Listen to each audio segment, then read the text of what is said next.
નમસ્કાર દર્શક મિત્રો, મિસ્ટર ગુજરાત ન્યૂઝમાં આપનું સ્વાગત છે। અબડાસા, લખપત અને નખત્રાણા તાલુકાને જોડતો મુખ્ય માર્ગ રામપરથી ગોયલા સુધીનો રસ્તો છેલ્લા 20 થી 25 વર્ષથી કફોડી હાલતમાં, દાયકાઓથી અનેક રજૂઆતો છતાં ચૂંટણીઓમાં વાયદાઓ થયા, પરંતુ હકીકત એ છે કે રસ્તો આજ પણ ખાડાથી ભરેલો છે। જનજાગૃતિ પછી પણ તંત્ર ઘોર નિંદ્રામાં છે કે પછી જાણી બુજીને આ ખાડા કાન કરી રહી છે। જ્યારે ચૂંટણી આવે છે ત્યારે ઉમેદવારો માતાજીના સ્થાનકે માથું નમાવી ચૂંટણી પ્રચાર શરૂ કરે છે।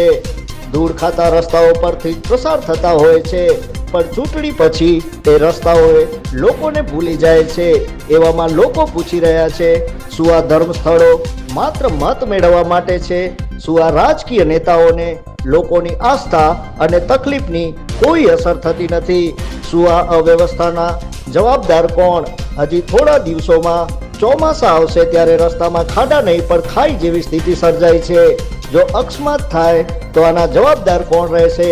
હજારોની સંખ્યામાં શ્રદ્ધાળુ દર વર્ષે દેશદેવીમાં આશાપુરાના દર્શનાર્થે માતાના મઠ ખાતે પહોંચે છે।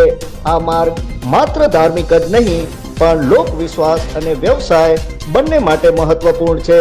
અને હકીકત એ છે કે દેશના નામે, ધર્મના નામે રાજકારણ કરવાવાળા પાર્ટીઓ, નેતાઓ છેલ્લા 20 વર્ષથી પણ આ રસ્તાનું ઉગાડ ન કાઢી શક્યા, ન તો નિરાકરણ લાવી શક્યા। ત્યારે આજે પ્રજા પૂછે છે, વિકાસના વાયદાઓ શું ખોટા હતા? અમે ફરી ક્યાં સુધી રાહ જોઈશું? મિસ્ટર ગુજરાત ન્યૂઝ જાહેરમાં માંગ કરે છે કે તાત્કાલિક અસરથી આ માર્ગનું સ્મારક કામ થાય અને જે દાયકાઓથી પીડિત છે એ પ્રજાને રાહત મળે। આ અવાજ છે લોકશક્તિનો, આ અવાજ છે ન્યાયનો, આ અવાજ છે મિસ્ટર ગુજરાત ન્યૂઝનો। જોતા રહો મિસ્ટર ગુજરાત ન્યૂઝ, સત્યતાની સાથે સ્પષ્ટ વાત।